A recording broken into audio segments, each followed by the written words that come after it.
নিয়ে আইছি গাড়ি মোছার লাগে, এটার থেকে ভালো বেরিয়েছে। এই আমি একটু মশা দিলে ভালো দেওয়া যাবো, যার কারণে বাসাতে লগে লগে এটাকে মশা শুরু করে দিলাম।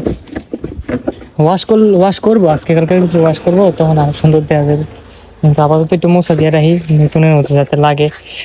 এই চালাইছি না, আজকে চালাইলাম, আব্বু আবার চালাইছে কালকে।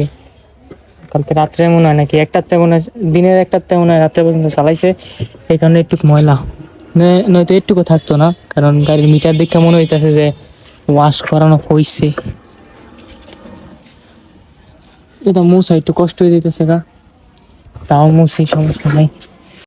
ওই যে কবুতর গুলা গাছের মধ্যে বয়ে রয়েছে, এগুলো দেখলে অনেক ভালো লাগে, কিন্তু এই সমস্যা হলো এটি কে রাত্রের বেলা ঘরে যাইতে চায় না। আবার আদার দিলাম, এখন সবগুলোই নেমাইতেছি খাওয়ার লেগে। আজকের ব্লগটা এই পর্যন্তই, যাবে পরবর্তী একটা নতুন ব্লগে সুন্দর একটা জায়গায়। ততদিন ভালো থাকবা, সুস্থ থাকবা, আমার পেজটাকে ফলো দিয়ে আমার পাশে থাকবা, ইউটিউব চ্যানেলটাকে সাবস্ক্রাইব করে আমার পাশে থাকবা। আল্লাহ হাফেজ।